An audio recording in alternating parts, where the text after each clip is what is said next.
Readers Entertainment Radio presents Booklights with your host, author Lisa Kessler. Booklights, where we're shining a light on good books. Good morning, everyone. I hope you all had a wonderful Mother's Day for those mothers out there who are listening and everyone who has a mother. I hope you all had a wonderful weekend. Thanks so much for tuning in today. I'm very excited because today we have a fantasy author. He's fantastic, and his name's Sebastien Castell. I should have. We were so busy chatting for the show, I forgot to ask how to. Am I pronouncing your name right? Your last name? You're pronouncing it just right, yeah. Perfect. Okay. And if you haven't read his books yet, you are in for such a treat. They are swashbuckling, amazing fantasy stories, and he's got a brand new one out that we're going to talk about today. If you haven't read him yet, I'll read his bio here so you can get to know him. Sebastien is an acclaimed swashbuckling fantasy series, The Greatcoat. It was shortlisted for both the 2014 Goodreads Choice Award for Best Fantasy, the Gimel Morningstar Award for Best Debut, the Prix Imaginal for Best Foreign Work, and the John W. Campbell Award for Best New Writer. Wow, right? Anyway, his new fantasy series, The Spellslinger, was nominated for a Carnegie Medal and is published in more than a dozen languages. Sebastien lives in Vancouver, Canada, with his lovely wife and two belligerent cats, which you can see on his blog because I was poking around his website. You guys can find his website. I put the link right there on the Blog Talk site. If you're listening live or if you're listening later, you can click that anytime and check out his kitties on his blog. Also sign up for his newsletter, and he's got all kinds of fantastic content over there for you for like behind the scenes of the books. So be sure to check that out. And without any further delay, Sebastien, how you doing? I'm great. Thanks so much for having me. Yeah, thanks for coming on. You're up in Canada, and we were talking before the show that you're in the not snowy tundra part of Canada. So I'm glad that the weather is like.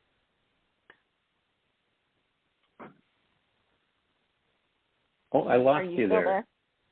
Oh, there you are. All right. You disappeared for a second, but you're back. I think you were saying something witty about. You must have been saying something witty about Canada, and we don't allow that up here anymore. We're done with people making fun of our weather, so it'll basically cut out every time. Every time we talk about your weather. Okay, then we won't do that anymore. Why don't we talk about the new book? You want to tell people about is it Argosi? That's right, Way of the Argosi. Yeah, it's so Way of the Argosi came about because I had finished the 6-book Spellslinger series, and one of the main characters in that series is a woman called Farius Parfax, who is what's called an Argosi, where these kind of wandering philosopher gamblers who sort of interfere in the ways of the world in hopes of keeping it from self-destructing. And so I kept having people writing me asking about how to become an Argosi because they were really fascinated by the philosophy of the Argosi and what are called the 4 ways of the Argosi, which are, water, wind, thunder, and stone. And so there was so much excitement about that it gave me an opportunity to sort of explore how Farius, who's this character that we kind of grew to love as a mentor figure in the Spellslinger series, how she actually came to be an Argosi herself. So the book itself explores her early life, going from being a young refugee who is basically hunted by a cabal of mages because her society, the culture that she's from, had fought a war against a society that was very magically driven.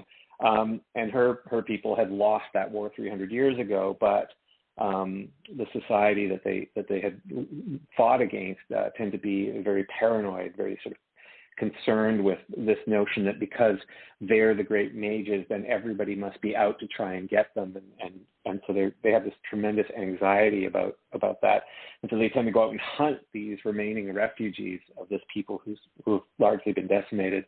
And so Way of the Argosi is a story of how Farius begins as a young woman who has been kind of hunted by a cabal of mages, and then is trying to find a way to survive in life. And she, tries kind of living as a knight, because at one point she's rescued by a pair of knights, and she thinks, okay, well, this is the path for me.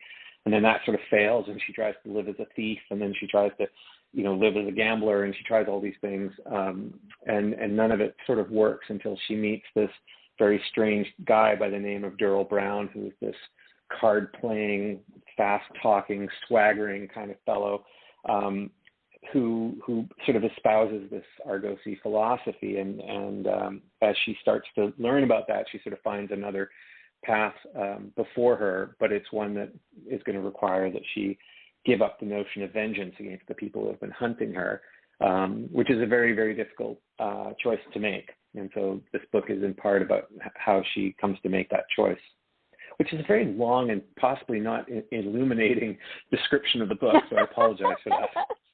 No, it's always intriguing when we have fantasy authors on, because so much of the world, I write paranormal, so they happen in today's world. So that foundation is already there. But when it's high fantasy, I mean, you really have to create everything from the ground up to place your characters in. And I always find it fascinating what, pieces of culture that we recognize, filters into a fantasy novel.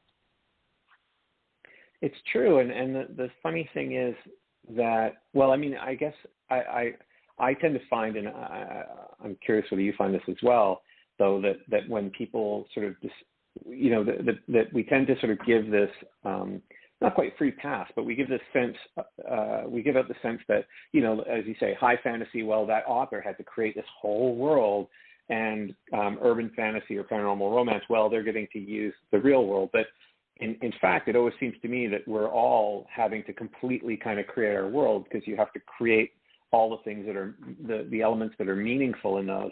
And whether that's saying, okay, well, here we have, in this world we have these castles over here, and in this world we have these strange buildings in the middle of, downtown Seattle or New York or wherever else. You're still having to right. kind of create that whole world, right? Yeah, that's true. That is true. But you have to take it a step further so that we can understand, how electricity works in your world and all that kind of thing. So there's like a little extra for the big high fantasy type books. And I love the covers that I saw of your books with the cards on there. Does that into the series? It does. Cards play a huge role. The Argosi are kind of obsessed with cards. They have all these different decks, and partly because they're almost innately gamblers. That's just part of their sort of philosophy. But also they create all these different decks to help them navigate the world. So one of their decks, which is called the Concordances. The Concordances are cards that where each suit represents a culture on the continent where the Argosi travel, and then each card within that suit represents a different sort of aspect of that culture, and so they will make these cards to sort of map out the different cultures on the continent, so that they can figure out how to navigate them, so that they don't either break some terrible taboo in one country or some other type of social rule in another one. And then when two Argosi kind of encounter each other on the road, they will sort of play these games of cards together, basically as a mechanism of showing each other the cards that they've created, so that they can update each other on how the world is sort of changing over time. And that'll be just one of the decks that they have. And so when we do the covers for the series, I've been really fortunate that I get to write the cover briefs generally for them, and then my editor, probably strips them of everything I said and puts in, ignore that guy, here's what you should really do. But generally they seem to reflect really well what we're looking for. We get to kind of see some of those elements, and inside the books, in all the UK editions, they actually for the act breaks, we actually have cards from the decks where an artist will design those particular cards. And so in the case of Way of the Argosi, the deck that's represented inside the book are made up of what are called Argosi path cards. And these are the elements, these are different paths people try to choose. And one of the things about the Argosi that's really important is this notion that you can't find some rigorous path in life. You can't find a militaristic code, if you will, and just follow that. So each of those cards has two sides to them. And on the top side is the sort of the ideal. So in the case of a knight, the top side of the card is sort of all the virtues of a knight, being a protector and a defender and someone who, is honorable. And the opposite side of that is the conqueror, which is kind of, if you follow the path of the knight too rigorously, you kind of will inevitably become a conqueror. And there's a similar one with the thief, which is, a thief can be kind of a noble ideal if you're trying to deal with the unfairness of the world by pulling off little heists and the sort of Robin Hood model of taking from those who have too much and giving those who have too little. But when the thief goes too far and becomes sort of the hoarder and starts, collecting wealth for themselves and becoming the very problem they're trying to solve. So cards play a huge role inside the Spellslinger series and inside the Argosi series. And I love it. I was obsessed with tarot cards when I was a little kid. When I was 8 years old, I was going to ask, Yeah, when I was 8 years old, a family friend gave my brother and I a deck of tarot cards, which is a really strange gift to give an 8-year-old, if you ask me. But I was it really is. Them.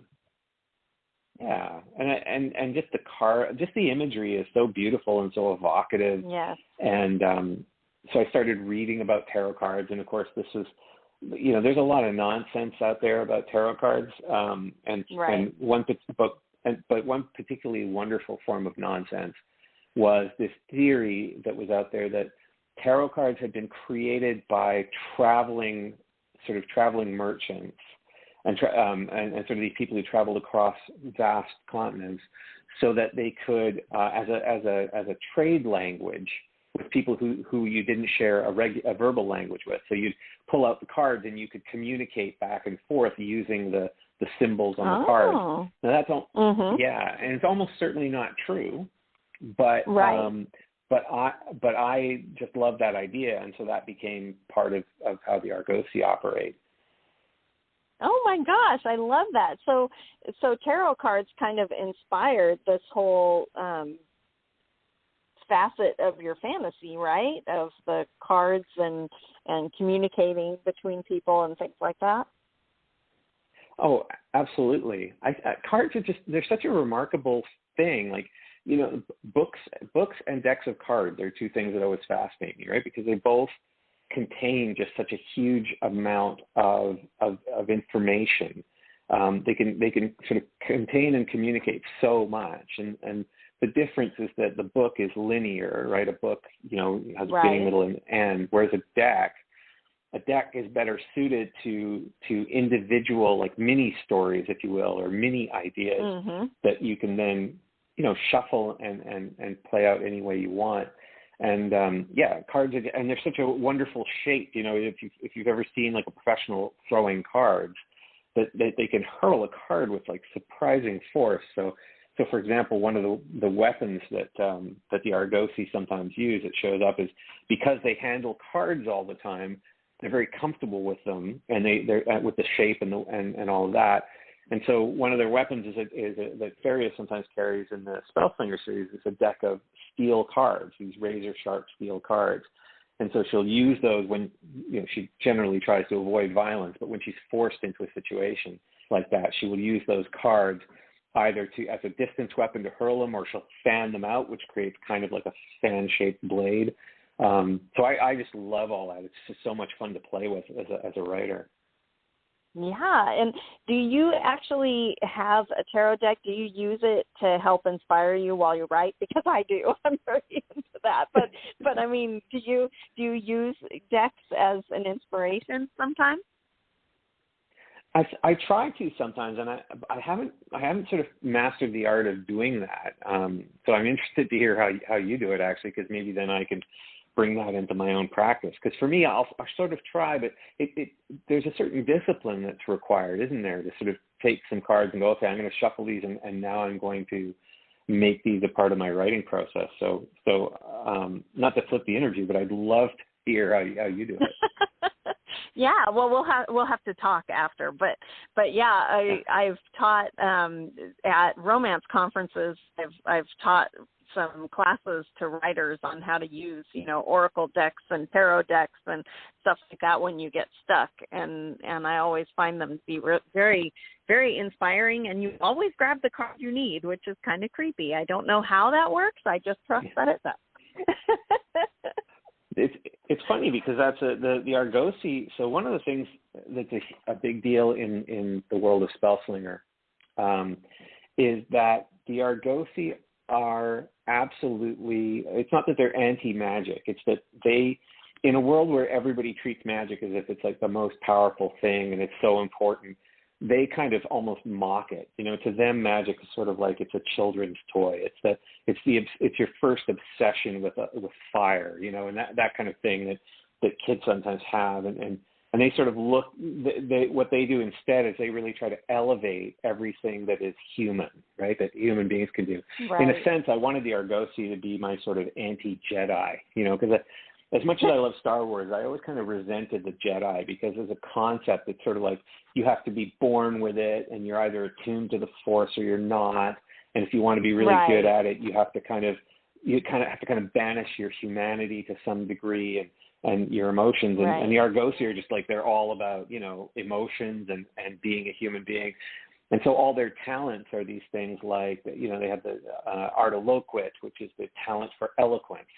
And that's because, I travel a lot and I always think like, isn't one of the most amazing skills you could possibly have? It is a facility with languages and how people choose to speak and etiquette and all of those little things in terms of how we communicate as human beings are just wonderful to me. So that's, an Argosi talent or martial arts, human beings are fundamentally, we're such ungainly sort of animals, we don't have proper claws or teeth or anything. And then you see what martial artists can do with the human body, and you're like, that's just amazing. So the Argosi tend to be about those things. And as a result, so one of the things that comes up sometimes is people will assume that they use their decks to sort of predict the future. And they're like, no, we don't, that's not anything that an Argosi would ever do. We don't have magic powers. We don't seek any kind of magic. We barely believe in magic. But their notion is, and this gets back to what you were saying about the tarot deck, is that if your deck is perfect, if your deck is well constructed, if your cards represent something that is really out there in terms of, in the case of the Argosi, the different cultures and the different aspects of culture, then no matter how you lay out the cards, you will find a way, a path into insight. And I think that's what it is about the tarot deck that we've all inherited in our world, right? Is that no matter what you pull out, those forces are always, those ideas are always at work. So there's always something to draw on, right? Yes, for sure. Yeah, they're a way to tap into your own intuition of you, and so you always get the right card. It's just, it is a fascinating thing, and it's been around for, people have been doing it forever. So it's very, very interesting.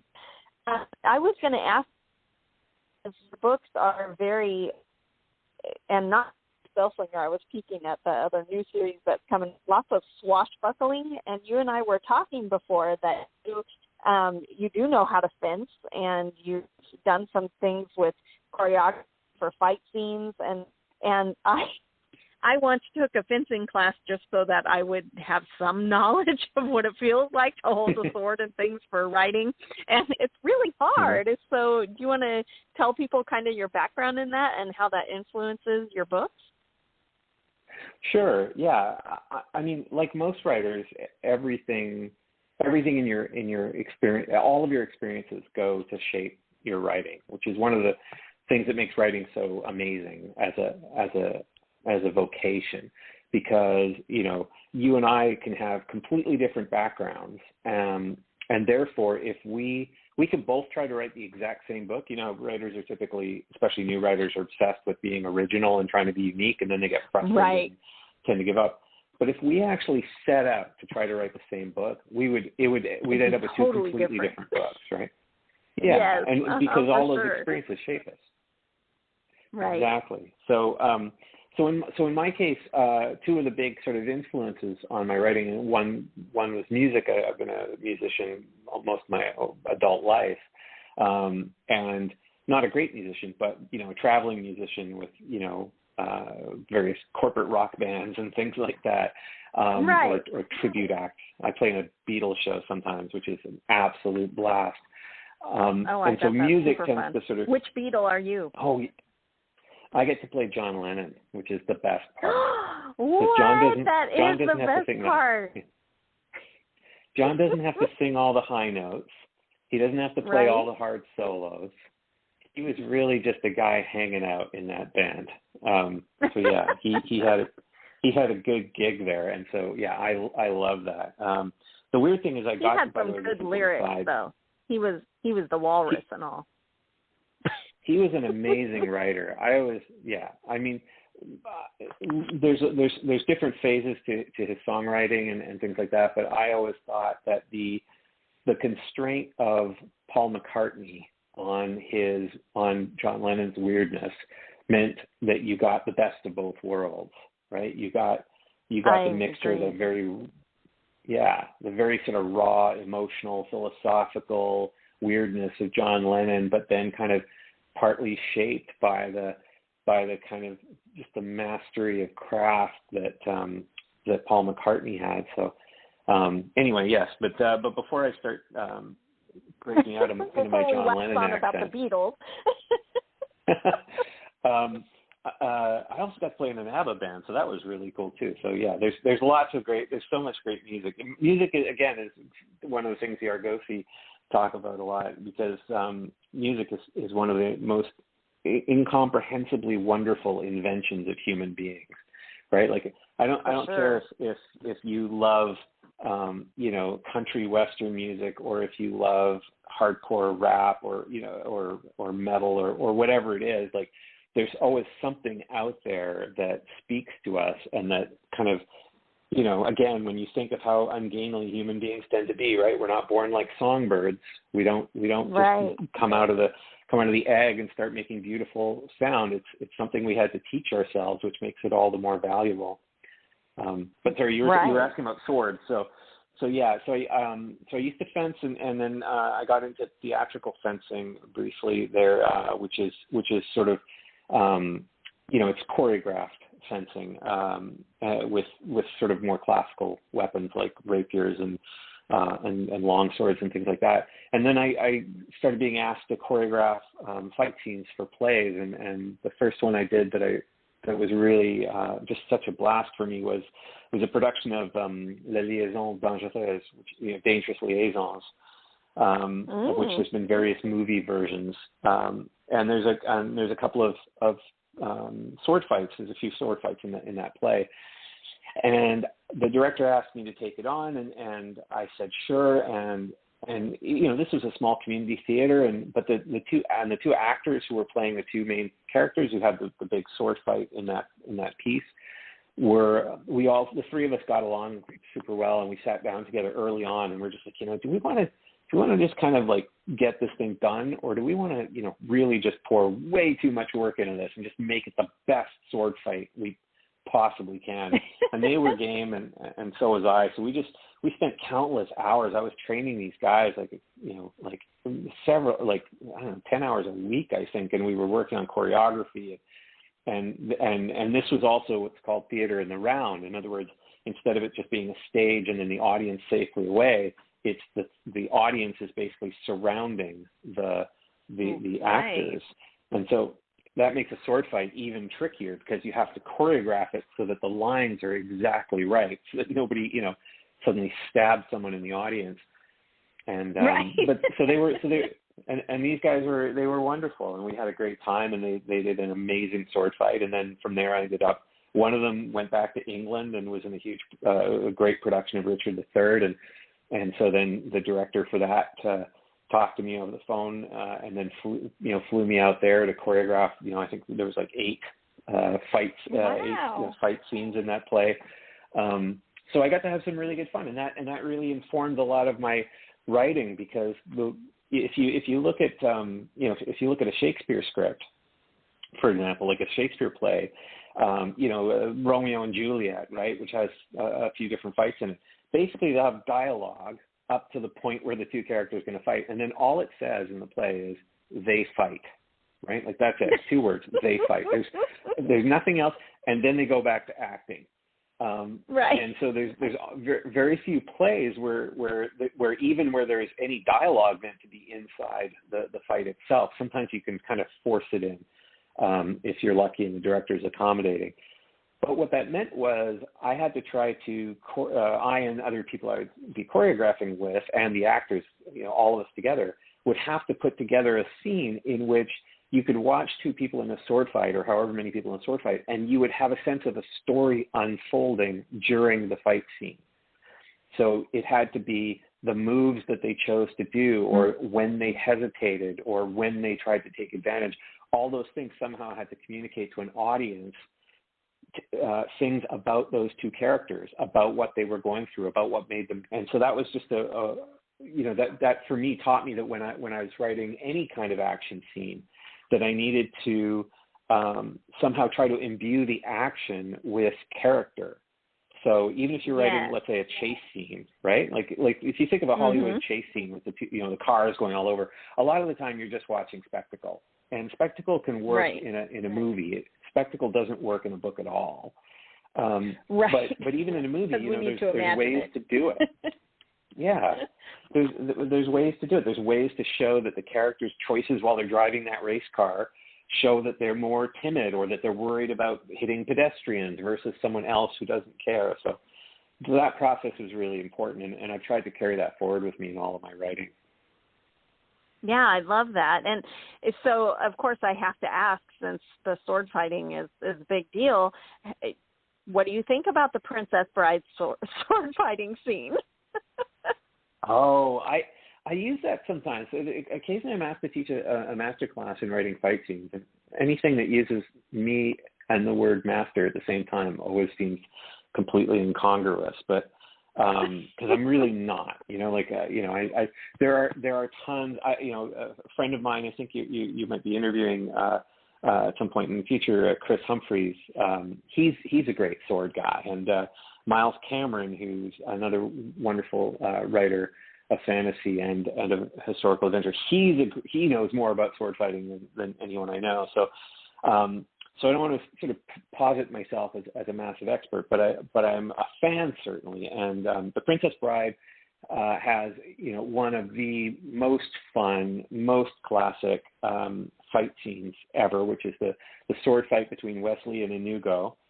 And I use that sometimes to teach people how to break down a fight scene, because I tell them, like, if you look at how this fight works, and I'll show them I show them 2 scenes, and 2 scenes from 2 different movies, and I'll tell you the difference between them in a second. What makes them, I think, so good for writers to look at, because you can find them both on YouTube.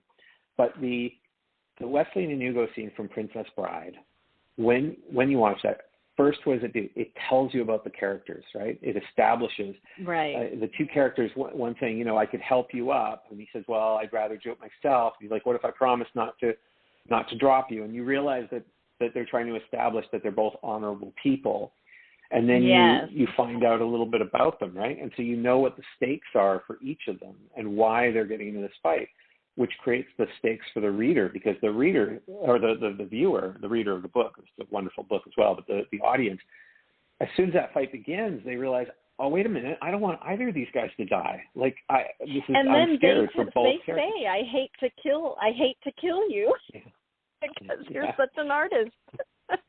And then he says, his response is, I hate to die. And it also has a line that I've stolen on numerous occasions in books, including one of my upcoming books, which is called Our Lady of Blades, which is when he asks, who are you? And I think it's Wesley says, no one of consequence. And I think it's such a perfect line. I think I've used that at parties. Because, when you're in the entertainment business, at some point somebody walks up to you at a party and they look at you and they're sort of, who are you? And it's that look of like, are you somebody famous? And so I always just answer, no one of consequence. and then they either totally get the reference and smile, or they don't and walk away. And either way, I'm so pleased.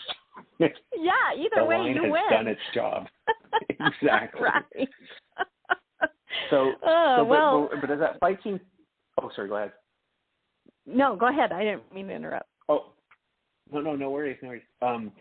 Anyway, but as that fight scene unfolds, you see all this wonderful sword play and all of that sort of sense of swashbuckling, and then you wonder, how is this fight going to end? And you have the double switch of the I'm not left-handed, which is brilliant. Right. And so all of those twists and turns, it's a complete story, right? Even if you took out the dialogue and all you could do was watch the two characters, you would get this complete story. And that's what I love about it. And that was choreographed by there's a couple of sort of famous British choreographers that were part of it, and I think Bob Diamond was sort of more the sword trainer on Princess Bride. But there's another guy by the name of Bill Hobbs, who was kind of a very different style. And so the other piece that I show people, and again, you can see this on YouTube if you want, is from Ridley Scott's first film. And Ridley Scott's first film as a director was called The Duelists.